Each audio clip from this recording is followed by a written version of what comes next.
All right, it's 6:30. I'd like to welcome everyone to the Jessamine Career and Technology Center for our August regular board meeting of the Jessamine County Board of Education. Mr. Moore? Yes, we have Max Vanderpool here for we the have blessing. Someone? All right.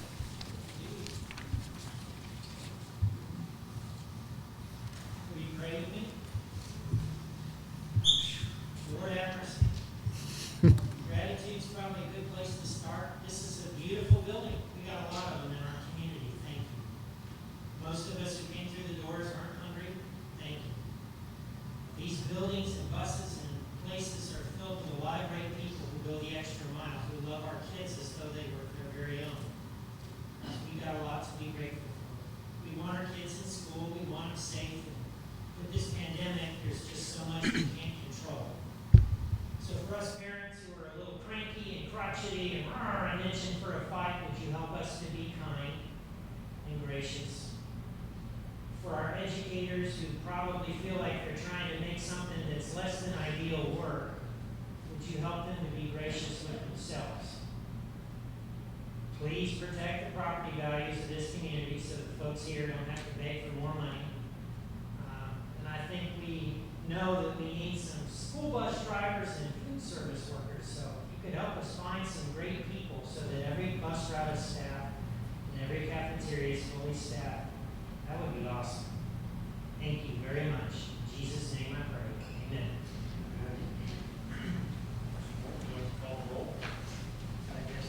Board Chair Stephen Scrivener. Here. Vice Chair Bobby Welch. Here. Denise Adams, Amy Day, and Deborah Hood. We have 5 present. We have a quorum. All right. Do we have anyone leading us in the Pledge of Allegiance tonight? Max, would you be so kind to lead us in the pledge?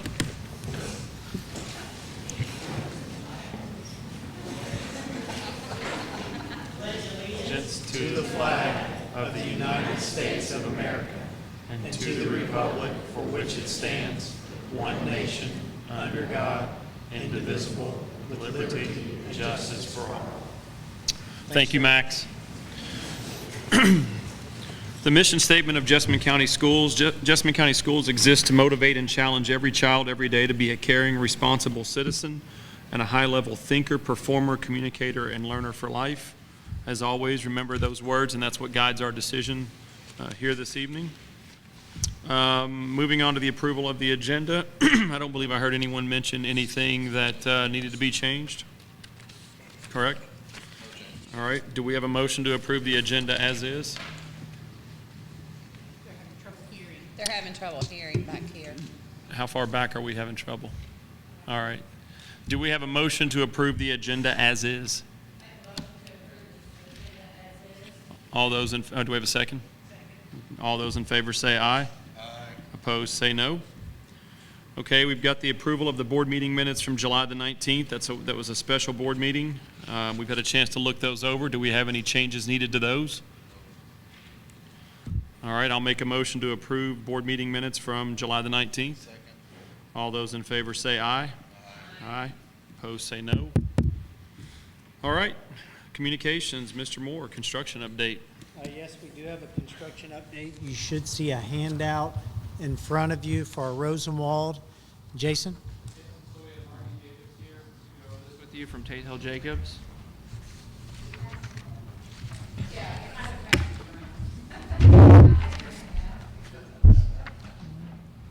It's been another great days over at Rosenwald in the renovation of that school. Even though it's not marked on the report, the single most important achievement we made was getting the school ready for the return of staff and students safely, a place for everybody to park, new permeable pavers that are striped. So I think that's a great accomplishment. And then other highlights include recently, this past week, I hope if you've driven by, you've noticed that the roof trusses on the addition have been installed. And what you can't see on the back side is the new mechanical room is coming along quite nicely. Another great achievement, by July 26th, we had completed all of the well drilling. The rigs are gone. Since that date, the contractor, you can see in the photograph in the lower right-hand corner has laid out pipe and has welded that together. They will be excavating trenches to lay that pipe into it, and then that will complete the well field. So that's, again, a great accomplishment. In the next 30 days, we will continue the steel framing on the equipment platform, pour the concrete, and deliver the mechanical equipment. The work is on schedule, and we're pleased with the progress. Are there any questions? Thank you. I think 2 days before school started, we counted about 50 people working there, so. There's a lot going on. I do want to give a shout out to our maintenance department. The day before school started, the air didn't work, and we had to make a quick decision, but they stayed out there till about 11 o'clock and got it up and running, and we continued to monitor it the very first day of school. But I definitely want to give Kenny and Joe a huge shout out. Yep. Jason, remind us the timeline on that project, if you will. So it's supposed to be done, we're still in phase 1 right now. It's supposed to be done before the start of school next year. When we hit phase 2, will be Christmas break. Half the students that are still there will transition to the new part, and then phase 2 will go till spring break. I think that's correct, or into school. And then phase 4 will be all of the major cafeteria, gym, and front office over next summer, yes. Good deal. Thank you. If you skip to 4, Yeah. 3, and he's right, phase 3 begins at spring break. Yep. We close the kitchen, and we start catering Yep. food. The cafeteria is still open, but we need that extra time to fully renovate the kitchen. And then phase 4, as Jason said, is the administrative, gym, and media center. Yep. Good deal. Thank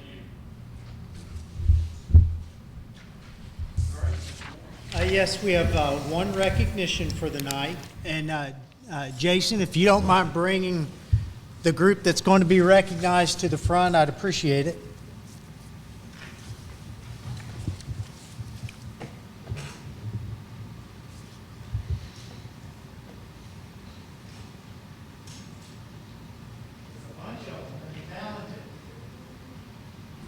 Standing before you is the West Jessamine High School girls field team.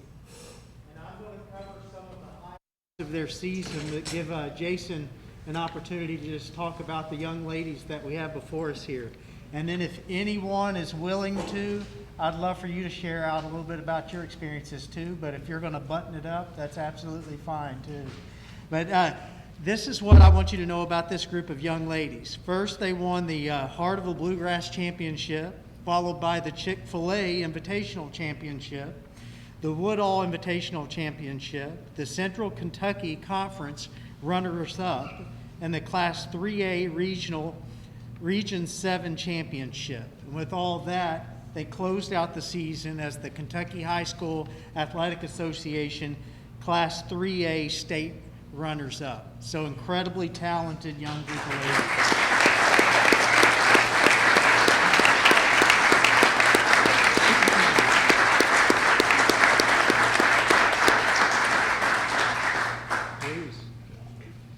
First of all, I can't do this without a very talented coaching staff. I've been very blessed to have a great, and some of us aren't here, but Coach Rayner and also Coach Barry.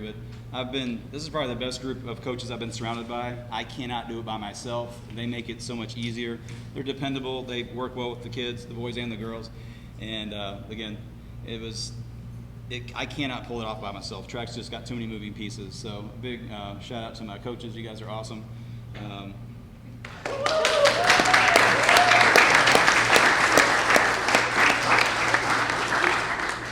Again, there's lots of talent here, and the other thing is we only graduated 3 seniors. Oh, wow.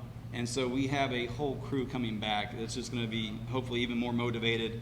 And I know it sounds cliche to say that we almost had the Disney ending, because we almost did. And I was up in the bleachers about to puke and pass out as we were in the last event, and it was that close. And I was just like trying to just keep my balance and keep my gravity. But I like the fact that we just missed, because saying I learned a long time ago from another coach is that a loss is good for the character, when it's taken the right way. Not that we lost anything. I think there's nothing to be ashamed or diminished taking second place and state runners up, especially to the competition we had to rise and compete against. So no small feat there, especially for a small county school to go up against the 3A schools in Louisville and really take it to them. And their coach came up right after the meet and he was just like, how'd you all do it? And so my part of this is very insignificant. My job is to lead, but honestly, my job is to create a family and let these girls know that they're loved and everything they do is valued. And if I've done that, I've done my job. So the coaching part's just the fun part. So they all know that it's part of my family. I treat every one of them like they are. And you know, if we continue to build and grow, and we'll do some amazing things. Again, it's a very young, talented group of girls. There's one small story that I have to tell. I've got to call Margaret out because this is still one of my favorite things to tell. After we won the Heart of the Bluegrass meet, which is no small feat, it's a 45-team meet, and to be able to come through that, I've never done that in my coaching career ever in 20 years. And then maybe one day at practice after that, Margaret's like, "Hey, coach, I think we can win region." And I looked at her and I said, "Margaret, I'm not really thinking about region right now." And she didn't get it at first, and she said, "No, I really think we can win region." And I said, "Margaret, I'm not really focusing on region, I'm focusing on state." And it took her a second, but then it clicked, and she's like, "I get it." And really, as we were trying to maneuver and trying to figure out what we could and couldn't do, it's just, of course, my brain goes crazy doing all kinds of scenarios, trying to figure out where to score points, but that's what I do best. And the girls did all the hard work, and all the credit goes to them. They're all wonderful girls, and each and every one of them just ran their heart out. And then we get to the state meet. And my really lame Friday speech was just about finding a spark and challenged every one of them to find a spark. And I was trying to be pathetically lame because on the send-off on Saturday, I was just hoping more than one grandma would be out there with a sparkler because I was like, this is going to backfire and look like an idiot. But the county showed up and the teachers and the community members were there and they gave them a send-off. But there's one spark in particular. The meet starts and all the girls look confident. When Allie Doyle took third in the 100 hurdles, everybody's look changed. It went from, hey, we can be here, to we can actually do this. And so Allie Doyle, that was the spark I was asking for.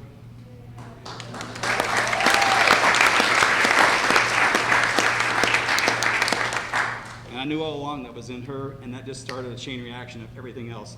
Our jumpers went crazy, the sprinters went crazy, distance was scoring. It was just, and you guys were all there and witnessed it. It was just chaos, and it was fun. It was exciting, and again, I almost passed out and vomited like 3 times, so it was an amazing day. So again, the credit does not go to me, it goes to all the girls, the coaches, you guys. It was wonderful, and I hope everybody's back on board to come out and do that again. So you all are capable of so much more than you all know. So just keep working, you'll be there. That's all I have to say.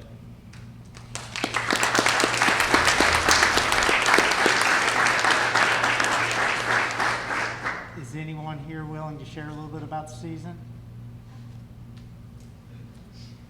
Recognize a few of these faces. I can call a few of them out. We won't do that, so. Well, I'm not going to push it any harder on you, but I just do want to let you know that we appreciate everything that you guys have done. We are so proud, and you just represent Jessamine County Schools so well, and can't tell you how much we appreciate that. We do have a recognition certificate for you for your achievement, and this is from the Board of Education and myself, and it's a small token, but we definitely wanted to give this to you because you had an incredible season, and all the recognition and more is what you deserve. So congratulations.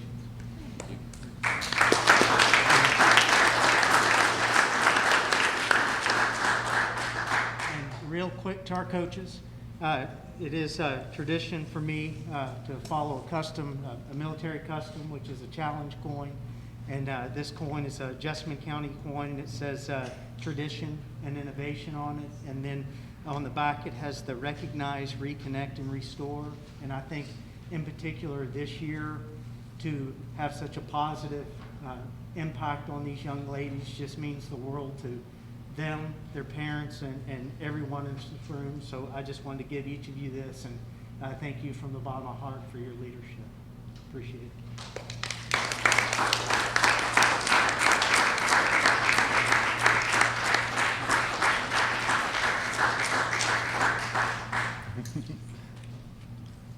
We have two coaches not here tonight. Well, let's go train up. All right, and I think Teresa's going to try to get a photo with you guys right out here, but appreciate you being here very much. Thank you.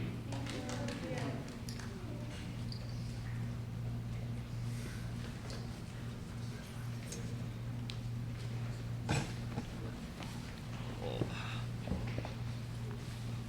wish we could have a break after. I said, I wish we could have a break.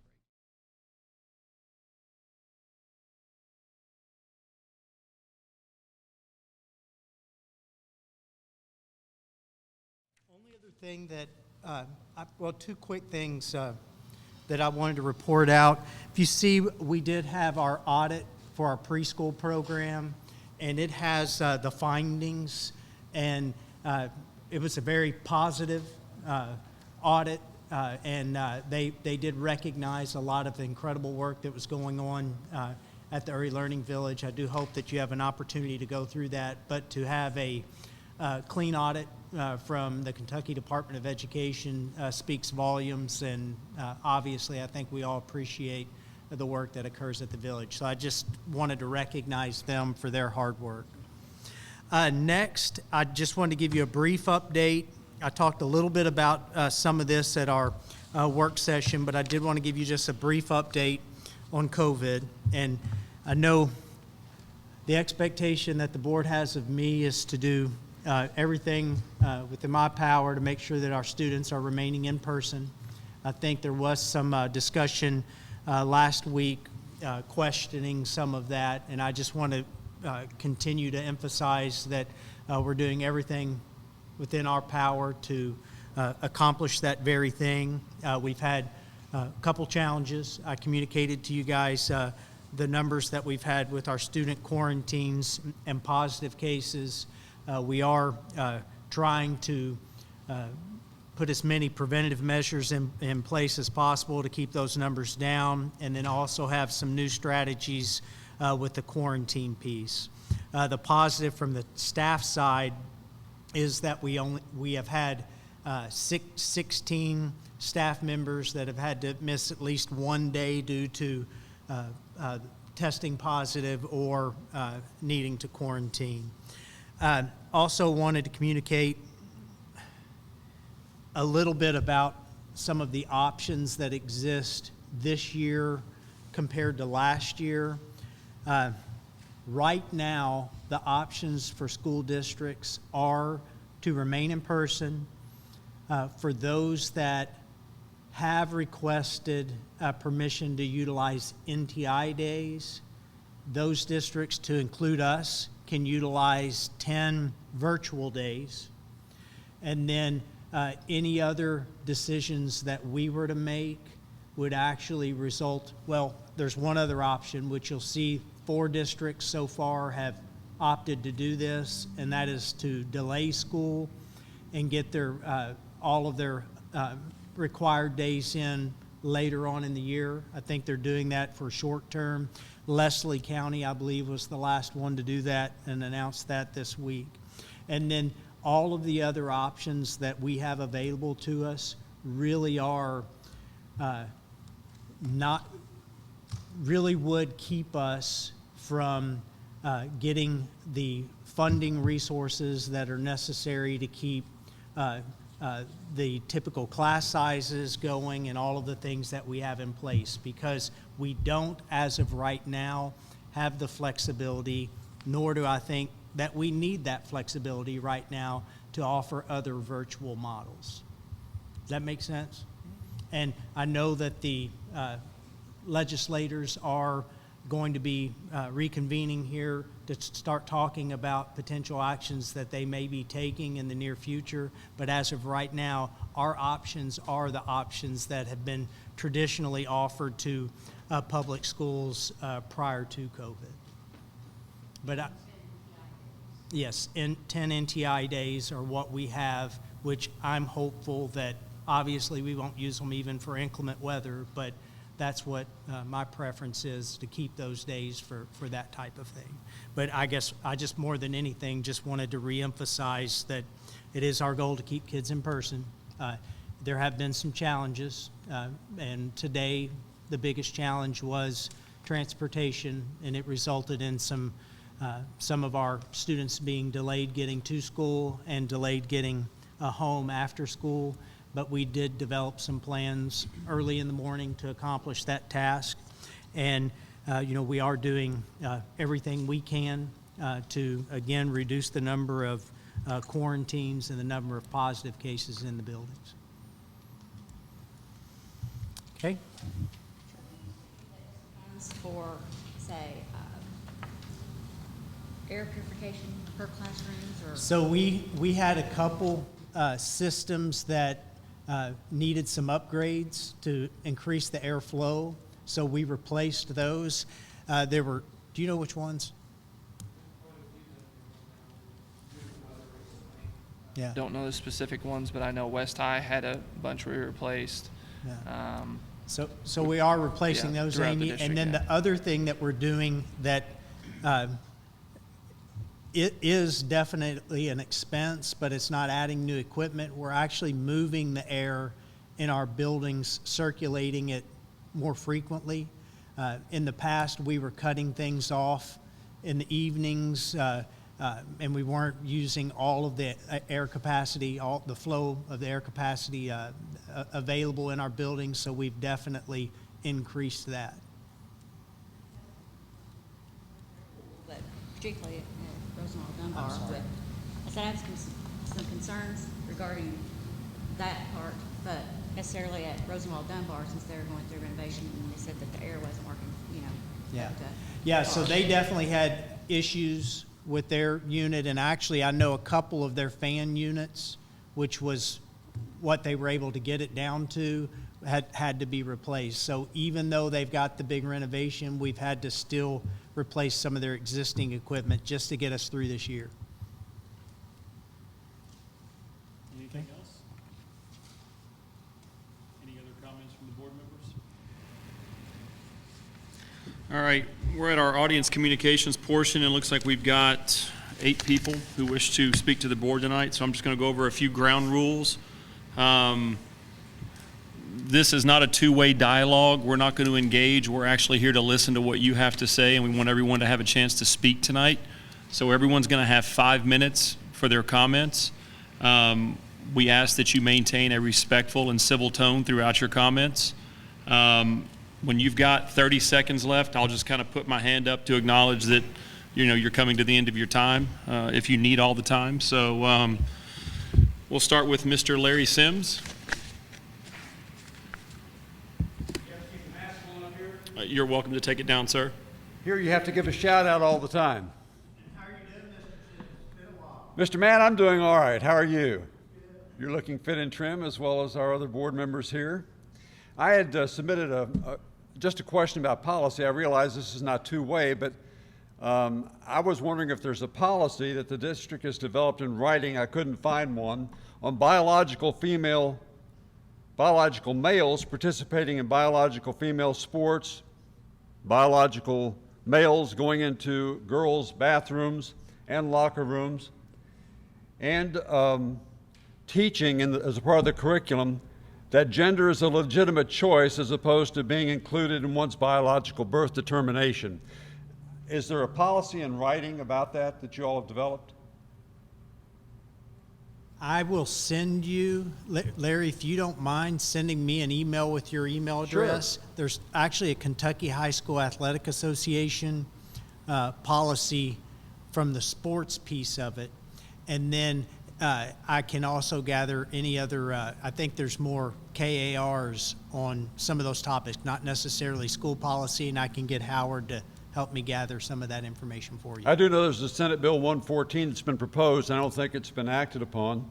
The other policy question had to do with written determination on when and to what degree Critical race theory will be included in the curriculum, and what approach will be taken to classroom instruction that advocates CRT as the correct perspective on U.S. history and on the concomitant views that categorize Caucasians as being categorically racist.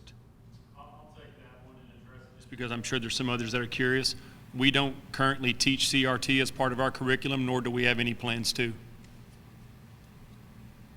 I think in a social studies class, it would be appropriate at the high school level especially to introduce current trends as opposed to being advocates of those. That, it's like teaching about the Ku Klux Klan or the Taliban. It doesn't mean you advocate for them, but nonetheless you make students aware of that.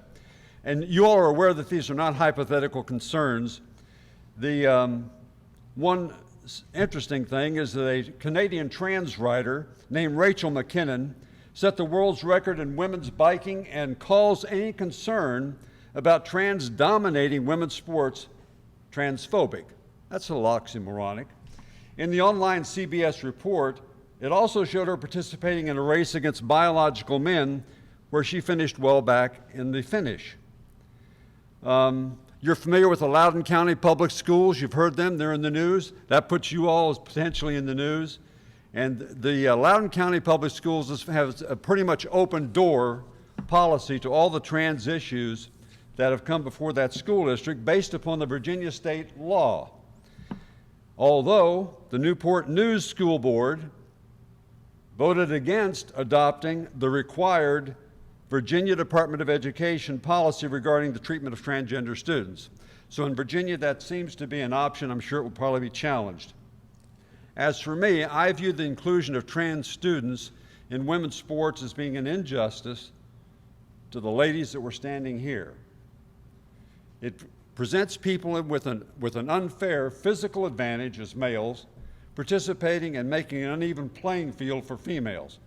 I don't know if you heard this morning, but Tiger Woods this morning declared that he was trans. Not, but let's say he had a mind to do it. There would be no need for having women's competition for the next 15 years because he would win every tournament. And what about Federer or Nadal? Women's tennis would be turned on its head. And Hulk Hogan, that's enough. That would be interesting to see, wouldn't it? In an attempt to provide justice, which we need to do for a few, we cannot in turn deny justice to more than half of our student population, and indeed to more than half of the world's population. While attempting to accommodate a few, we cannot disenfranchise the many in that process.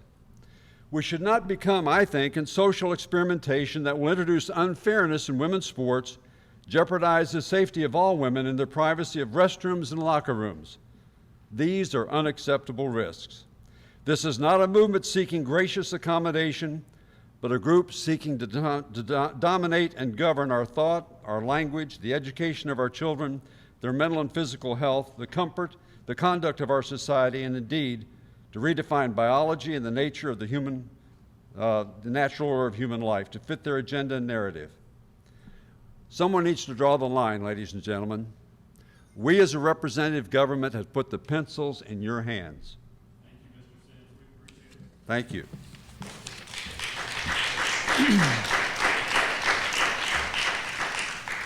Next, we have Scott Nickel.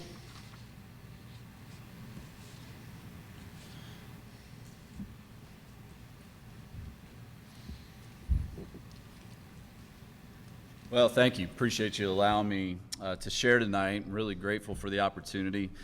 Thank each of you for serving in our community and choosing to spend your lives advocating for our kids. I, like you, love this community. I love the families within it. I grew up nearby here in Lexington, and so it means a lot to me. C.S. Lewis, and anybody who knows me won't be surprised that I'm quoting him tonight, wrote something relevant, very incredibly relevant for today that I'd like to share with you tonight. This was written keeping this in mind in 1948 as the Cold War was beginning. The fear of the atomic bombs being used was ever present and ongoing for decades following. And he had this to say. Please hear every word. In one way, we think a great deal too much of the atomic bomb. How are we to live in an atomic age?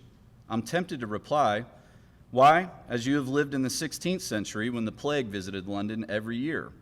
Or as you would have lived in Viking age when raiders from Scandinavia might land and cut your throat any night. Or indeed as you are already living in an age of cancer, an age of syphilis, an age of paralysis, an age of air raids, an age of railway accidents, an age of motor accidents. In other words, do not let us begin by exaggerating the novelty of our situation. Believe me, dear sir or madam, you and all whom you love were already sentenced to death before the atomic bomb was invented, and quite a high percentage of us were going to die in unpleasant ways. We had indeed one very great advantage over our ancestors, anesthetics, but we have that still. It is perfectly ridiculous to go about whimpering and drawing long faces because the scientists have added one more chance of painful and premature death to a world which already bristled with such chances and in which death itself was not a chance at all, but a certainty. This is the first point to be made, and the first action to be taken is to pull ourselves together. If we are all going to be destroyed by an atomic bomb, let that bomb, when it comes, find us doing sensible and human things, praying, working, teaching, reading, listening to music, bathing the children, playing tennis, chatting to our friends over a pint and a game of darts, not huddled together like frightened sheep and thinking about bombs. They may break our bodies, a microbe can do that, but they need not dominate our minds.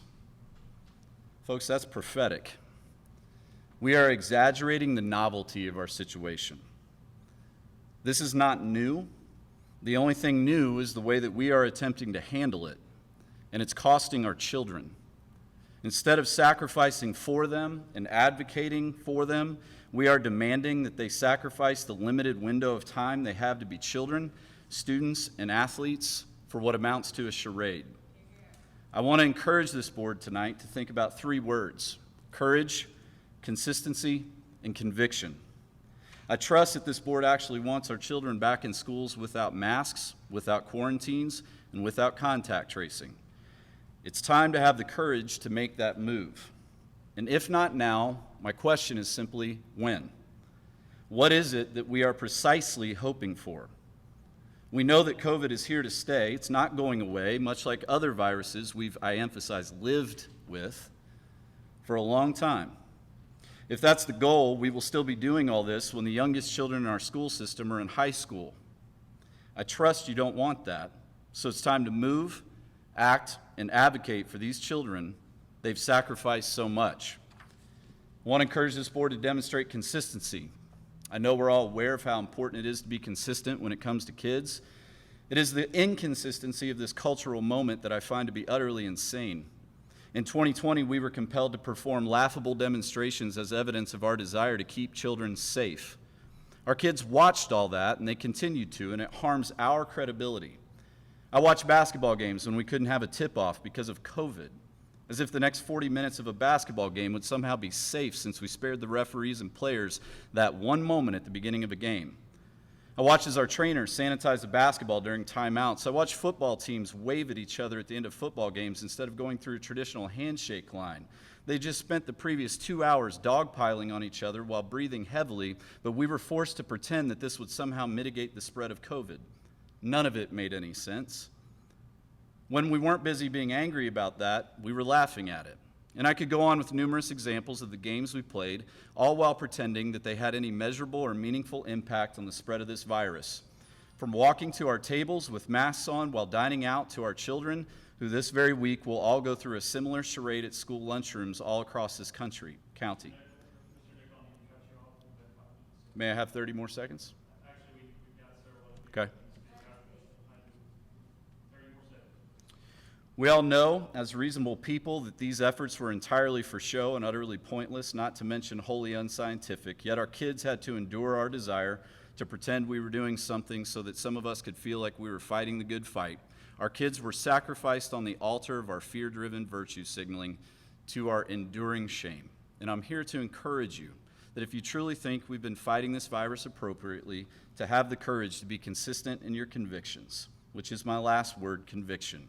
Don't talk about it, show it. Conviction means firmly held belief or opinion, and I believe each person on this board has a firm conviction that they serve in our community to do what's best for our kids. And I believe each person on this board knows that that's not what we've been doing. It's time to have the courage to be consistent in your convictions. I was tempted to quote a lot of statistics. I was tempted to talk about how our kids have a greater chance of getting struck by lightning than dying from COVID and on, but I trust that you all can read those same statistics, and I'll leave that to others to mention tonight. What I want to leave you with is a challenge to fight for the families and children you serve. I know you'll face criticism no matter what you do. You might as well face criticism for doing what's right, and I trust you know what that is. One of my favorite quotes is from Theodore Roosevelt. I won't read the whole thing, but it's not the critic who counts, not the man who points out how the strong man stumbles or where the doer of deeds could have done them better. The credit belongs to the man who's actually in the arena.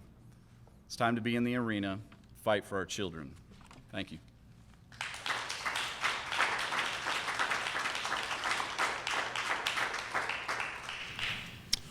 Next, we have Brett Mccutty. Mr. Mccutty not here. All right, Ben Riffle.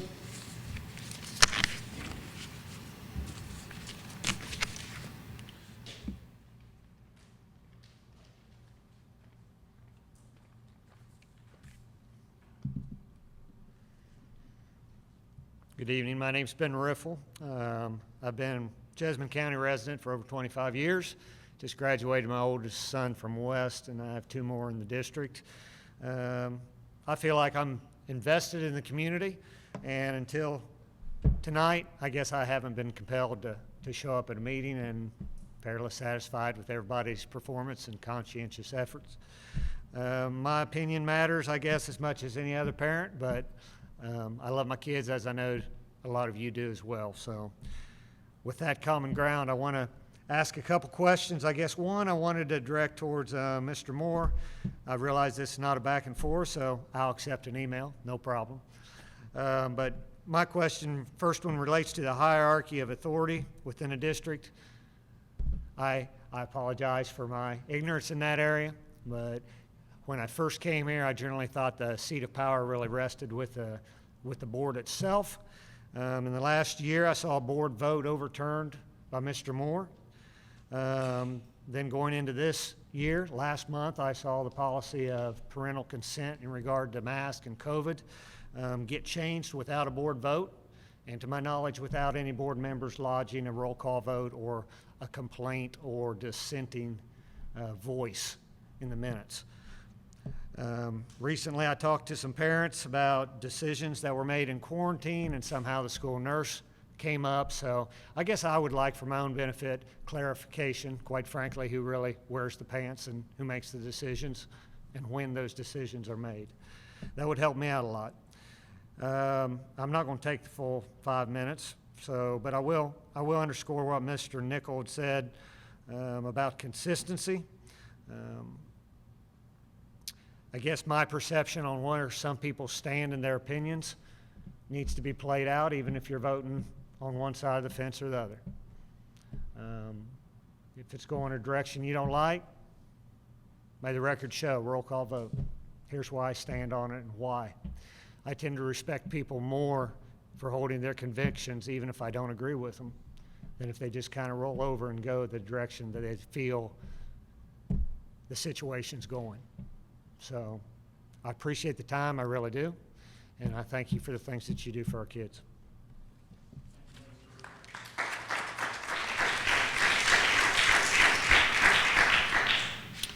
Chelsea Noble.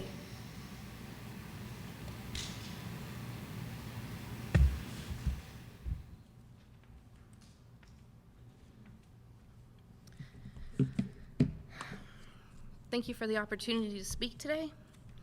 My name is Chelsea Noble, and I'm an RN that worked the front line of this pandemic.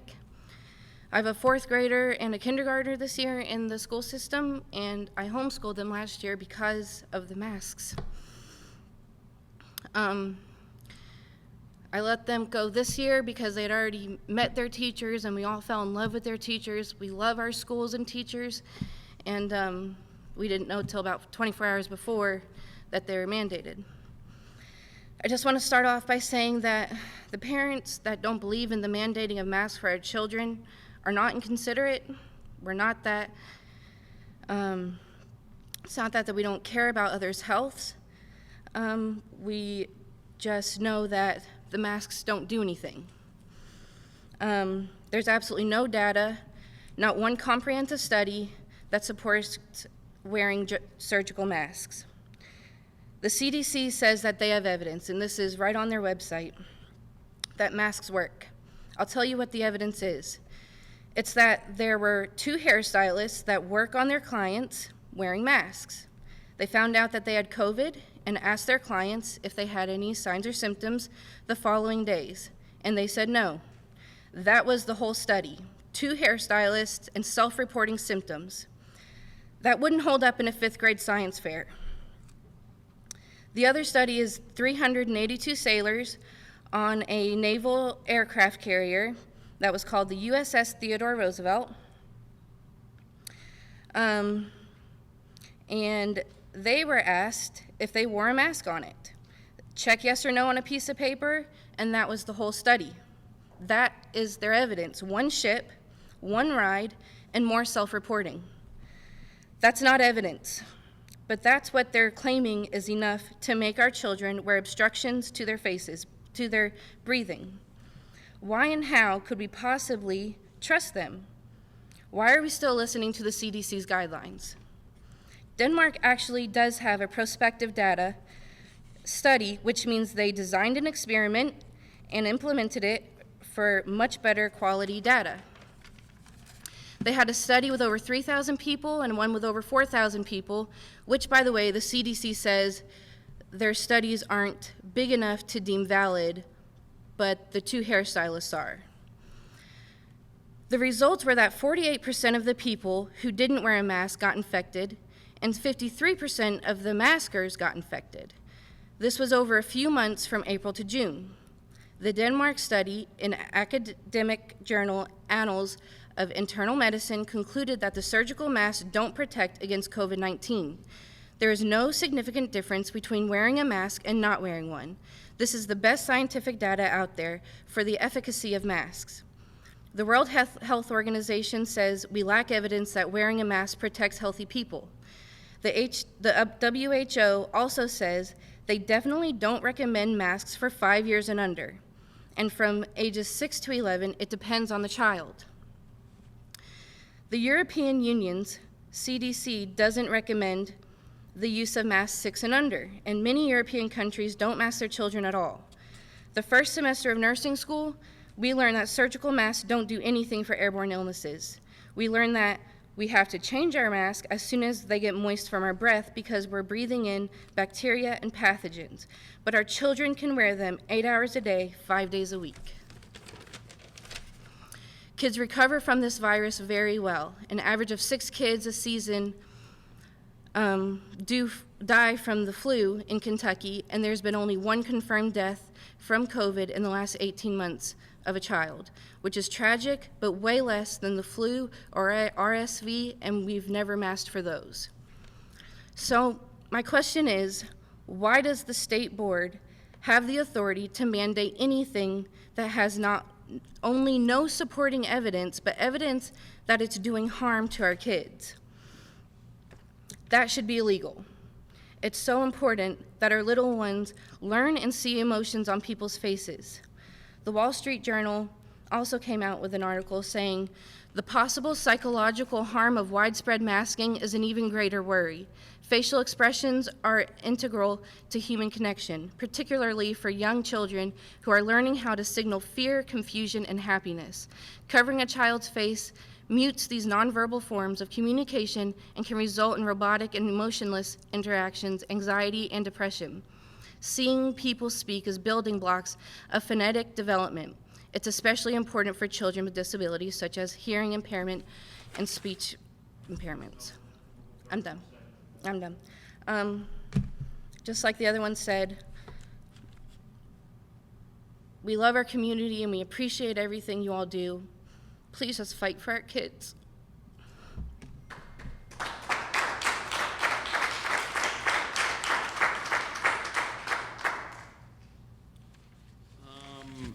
Sasha, and I'm not sure if I'm going to say the last name correct. Okay, I wasn't sure. I didn't want to risk it. Like a loud instrument. Cue when you've got 30 seconds left. Okay. Okay. That is totally fine. I just want to honor the parents that came tonight and actually stood up for your children. You know, I wish this was packed, but it's not. And it took a lot for you guys to show up, and that's half the battle, so thank you. I'm an emotional person, and I'm pregnant, so, but I'm gonna try to bring it down. One of the main things I want our children to learn is honesty, integrity, and the desire to seek and understand truth.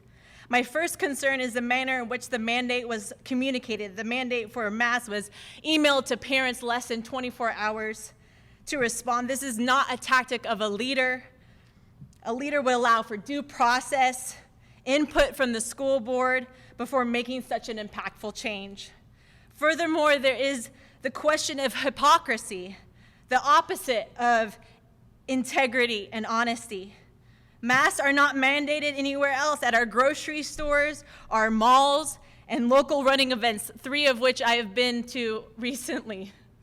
I saw a principal of another school district without his mask on, and my first thought was, if he really was convinced that this worked, he would have this on just as long as the kids that he's in charge of.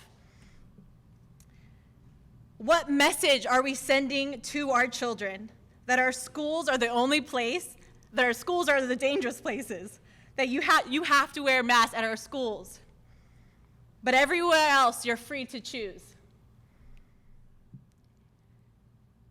I recently saw a picture of our leaders, Bashir and Mike Harmon and Attorney General Daniel J. Cameron at a breakfast, not social distancing, not wearing masks. But our children, we demand them 8:30, 4:30, have your mask on. We are not fighting for our children. We are being cowardly. The message is this: for thee are children, but not for me. Are we sacrificing our children to be one massive virtue signal to the powers that be? Shame on us. Children can tolerate a lot, they can adjust to a lot, and truth is something worthy for us to call our children to adjust to. But mandating that they adjust to acts of hypocrisy is cowardly.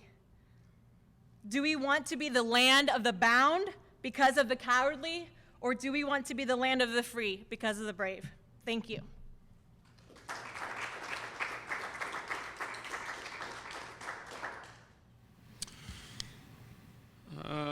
Mr. Spicer? I think I'm the only one that didn't have a bunch of notes prepared, so I apologize.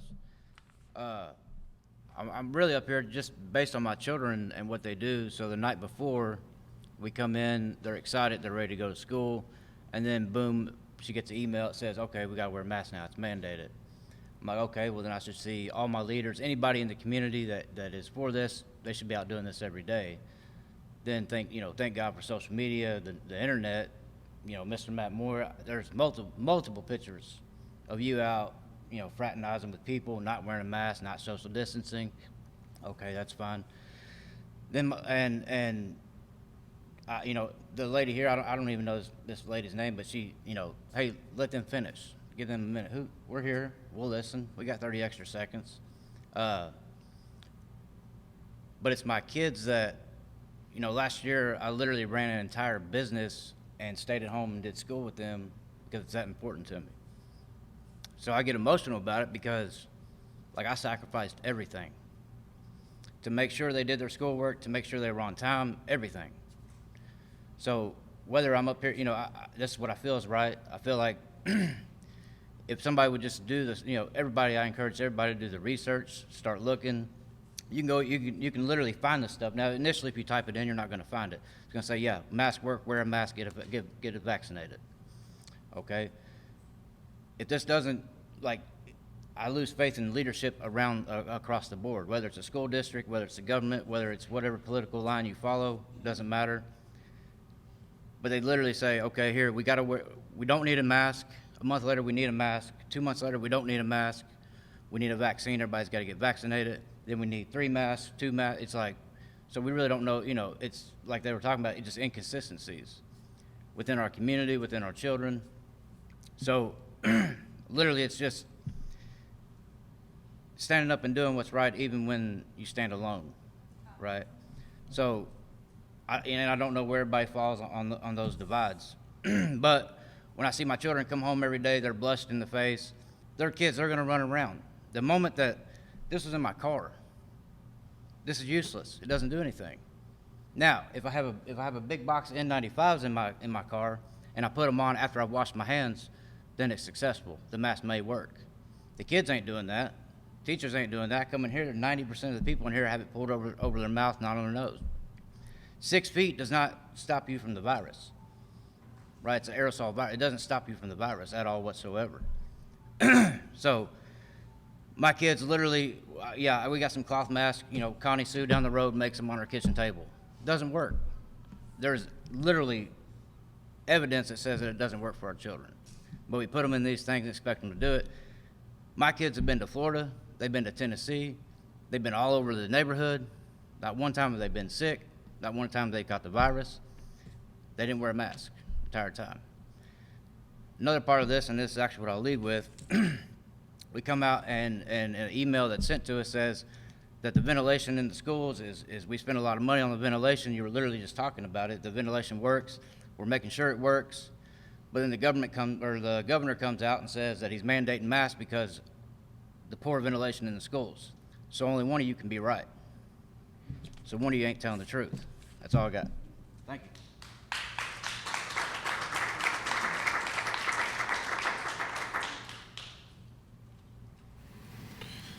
All right, Matt Galbraith.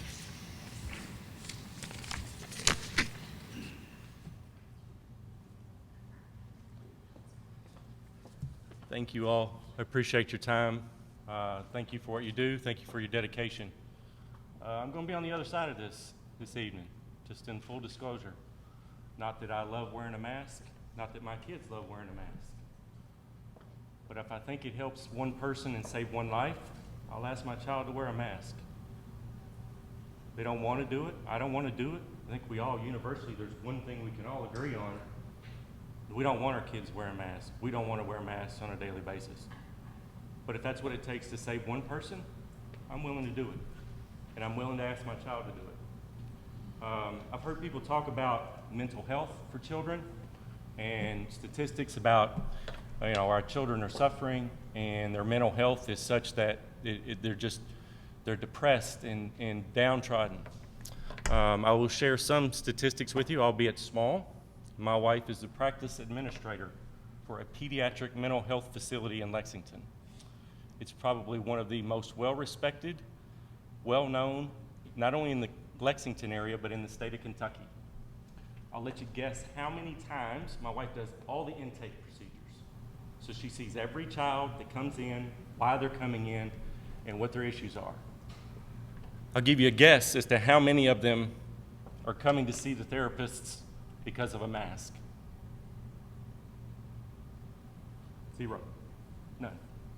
However, they are coming because of all the hoopla, all the drama, all the arguing, all the bickering back and forth between one side or the other. Doesn't matter which side is right, which side is wrong. That's where the anxiety, that's where the depression comes from. And so I just thought I'd share that little bit of information with you because I, as a parent, have no problem asking my child to wear a mask if I think it's going to save even one life. So, thank you. Matt Galvin. All right, that concludes audience communications, I believe. I don't have any more forms, Teresa. Was there any more that I missed? Okay. I do want to take a second and thank everyone for coming out to speak tonight. And, you all can imagine we don't take these conversations lightly. I mean, this is something I think when this all started 18 months ago, we thought, oh, we're out of school for 30 days. And here we are dealing with this all this time later. I know there's passionate people on both sides of the discussion. I think at the end of the day, me personally as a board member, I put my faith in Mr. Moore to keep these buildings open and to keep kids safe. I think the last thing that any of us want is to hear the words virtual learning or open up in an email and see virtual learnings being discussed. There's 5 or 6 school districts around the state right now that have already shut down, and they don't even have virtual learning. I think 3 or 4 of them maybe have just said, we're shutting down for the remainder of August. We'll see you September the 1st. So the one thing I know in talking with Superintendent Moore that he's committed to is keeping our kids in school where they need to be. It's less than ideal. I echo comments that everyone here said tonight. I don't like my kid wearing a mask any more than any of you do. I've got 2 kids in Jessamine County schools. I wish they didn't have to do it. But I like them. I would rather them wear a mask and be in school than not wear a mask and risk switching to virtual learning. Like so many of you, I've got a job, my wife works. I don't have time to sit at home and teach school. So we do appreciate, as a board, hearing everyone's comments, and we do listen and take them to heart. These aren't easy times. And I think everyone in this room is doing the best job they can to kind of keep our kids safe and keep the buildings open. So any board members have anything they want to add? All right. We'll move on to the consent agenda for the evening. We have 20 items on here. Do we have any questions for Mr. Moore? I know we've had a chance to look through all these.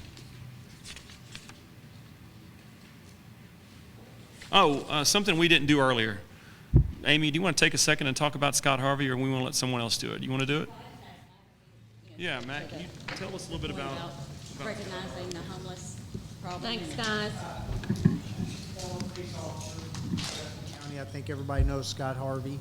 He actually encountered one of our students that was identified as turned out that the student was identified as a homeless child, but he was able to connect with some people in the community and support that student in a couple different ways, and that was recognized last week. And I think it just speaks to Scott Harvey and our community for just making sure that they do have an eye on all of our students. Yeah, the last figure I saw was that we were over $10,000. And was there another donation that came in on? What are you looking at? He's looking at $5,000. They matched it. I think they were at 3 at the point. And he said, I think they got to 5, and then somebody wrote another check for 5. They did. So if you get to 5, he said, I'll match it. And he did. One single person. So absolutely. I mean, that's the kind of stuff that, makes such a huge difference. I know Shady Marcus does great work. So Scott Harvey, hats off to you. Consent agenda. Do we have a motion to approve the 20 items in consent agenda?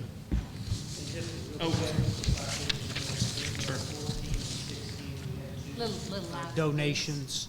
We had 2 donations, one from Lowe's of $1,500 to Wilmore Elementary. Greatly appreciate that, as well as $1,500 from the Healing Through History grant for Warner Elementary. Also, just very quickly wanted to recognize that we are adding an additional athletic trainer now that sports are picking back up, and we've got a lot of students involved in contact sports during the fall season. We felt like it was necessary to add that 3rd trainer. That was it. All right. Motion to approve the consent agenda. All right. Do we have a second? Second. All right. All those in favor say aye. Aye. All those opposed say no. All right, Mr. Moore, item G1. Yes, this is just the 2nd reading for the Kentucky School Board Association policies. Michelle Gadberry covered all of the details of the revisions, so it is my recommendation that you approve the policies that you had presented to you at the last board meeting. All right, we have a motion to approve G1. Motion to approve. I'll second it. Say it first. Motion by Amy, second by Steve. All those in favor? Aye. Okay. The second agenda item is the surplus of 2 vehicles. Jason took this through the bidding process for that and accepted the highest bid. And it's my recommendation that you accept the bid offered from Rick Blaisdell for the 4 vehicles.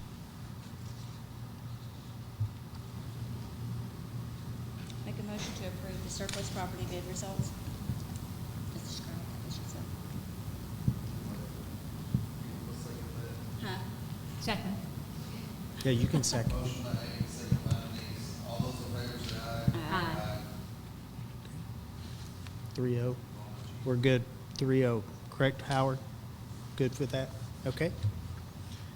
The next item is this one is specific to COVID, and this was something that the Kentucky Board of Education put out in a resolution draft for boards, and this is to provide quarantine leave just for this school year for a specific group of employees to have access to this. It would be an employee who has been vaccinated, who is required to quarantine, or it is a employee that has a medical statement identifying that they can't vaccinate, but they're required to quarantine for something school-related. People that have had COVID and recovered and have antibodies? I'm sorry? Does it not apply to people that have had COVID and recovered and have antibodies? Yes. So this is actually just for the quarantine piece. So they would utilize their sick days if they tested positive. So you have vaccinated people that test positive, does that? Yeah, so they utilize their existing sick days. So there's a difference between having antibodies as opposed to having the vaccine? Is that what you're saying or no? No, just for quarantine time. Yeah, so this would apply, this would apply to just quarantines specific. And I don't know if you want to add anything to that, Michelle, is there? Excuse me. Part of me is struggling to hear in this room. Sure. But does this resolution say that a staff person who has agreed to be vaccinated or has a medical statement is going to get additional quarantine leave that a person who is not vaccinated, who has chosen not to be vaccinated, is going to get? Yes. That's what I thought you Yeah, said. and this is, you're approving the regulation, and yeah, that is a state, it was approved by the board 2 weeks ago, and it is you guys recognizing this resolution. So how we vote on it, Mm-hmm. regardless of how we vote on this, it stands. Is that what you're saying? If you're saying that you don't want to approve this resolution, then this just wouldn't be, the emergency days wouldn't be offered To under anybody. those circumstances, yes. To anybody. Yeah, and I think where you're going, I think this is, from the Kentucky School Board, they're looking at this as an incentive For people to get for vaccinated. the vaccines. Yeah. Or bullying? If that's, Correct. That's the way It's to an look at it, too. encouragement, Arm twisting. yeah. Well, I think it's unfortunate that if, you have antibodies that fight the immune system just like the vaccination, then you're discriminating against those that have opted for their own immunity systems and their antibodies. To not provide the same, extra. I oppose it. Unless we can come back to it and include, I don't know if we can change it. I don't know that we have the, can we? We can't change it, I don't think, can we? We can? Yeah, and if you guys aren't interested in this right now and have other recommendations for future, if there are, I can definitely put this on the next work session if y'all want to discuss options. Yeah. Second. Second, Denise. All those in favor say aye. Aye. And are you guys good if I put it on the next work session? Yes. Okay, thanks.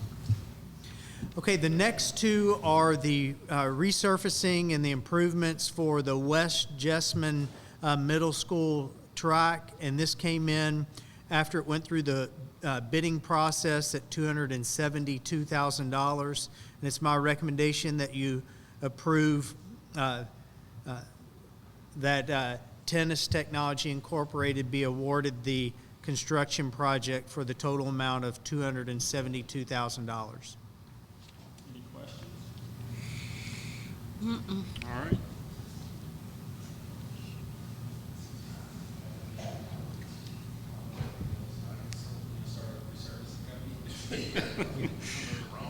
All those in favor of approving item, wait, did we get a motion to approve? Motion to approve item G5. Do we have a second? I'll second. All those in favor of approving G5, aye. All those opposed say no. All right. And the next agenda item is the BG1 for the track resurfacing that I just mentioned, and that would come from general funds for a total of $310,000. That's including the figure that I'd given you earlier, and $644. So it's my recommendation that you approve the revised BG1. Any questions? So the total cost of the project's 310? Yes. Okay. Any questions? We have a motion? Make a motion to approve G5. Have a second? Second. All those in favor say aye. Aye. Opposed say no. Very quickly, I didn't want to forget to say this.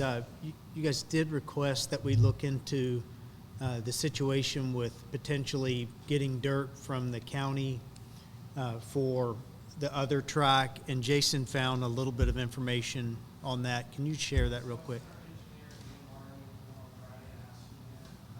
Dirt we would need to bring in, and Chris actually said the problem is we need to move dirt out. We have too much dirt there, so we don't need any fill to lay down. It's all the movement of the earth. Revenue stream is what I heard you say, just think, because dirt is So basically, we expensive. need to find somebody who wants free dirt. I mean, listen, there's 5 builders you could probably call, and you'd get 5. Good Lord, But man! the You ever biggest had to pay prob- for? You ever had to pay for dirt to come to your house? The biggest I mean, problem is not the dirt. when they say though. cheap as dirt, man, that is a saying that does not. Yeah. Sorry. No, I'm good. No, the biggest problem is the equipment to move the dirt. That's what the expense is. It's not the dirt itself, but we do have more than we need for option 2. All right. And the remaining items, actually 6 through 11, all have to do with the Providence construction project. And if we can get through all of these items, it actually closes out that project. And you guys know where we were with the additional days. We've had multiple conversations and agreed that some of the days we needed to give some grace because of specific circumstances.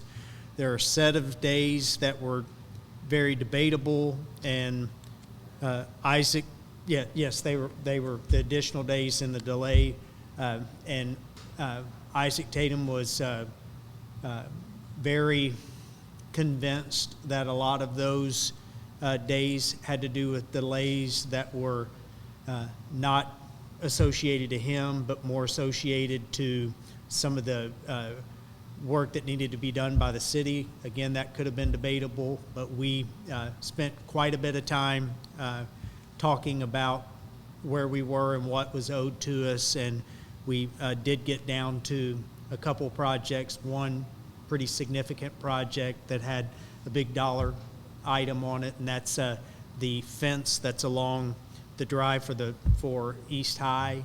So we agreed to those and feel like we got to a reasonable price.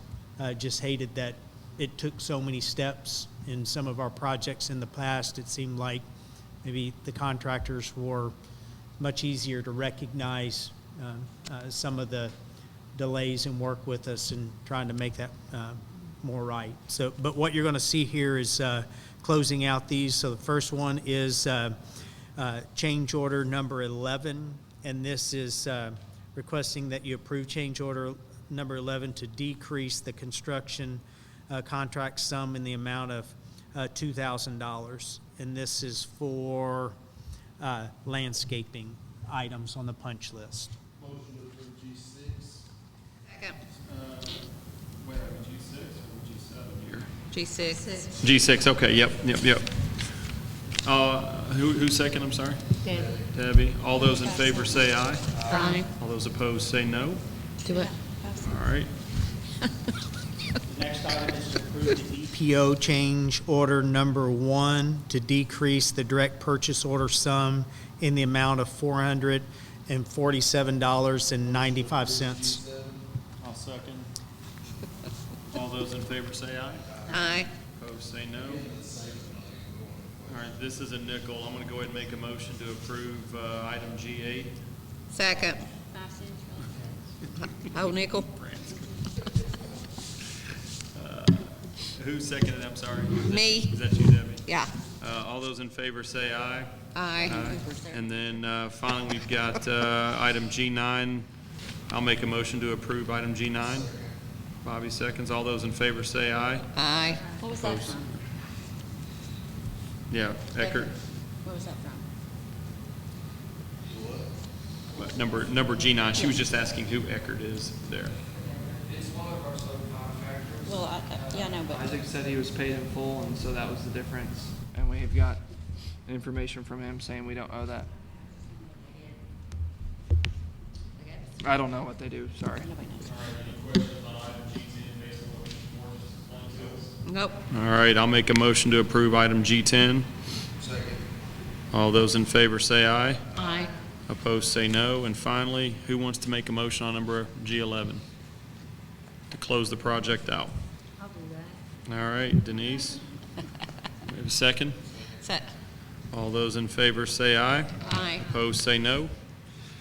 All right, I'll make a motion that we enter executive session for the purpose of preliminary discussions about the evaluation of the superintendent under KRS 618101F, KRS 156-557 4D. We're going to go over to, so we can let Fred tear down here.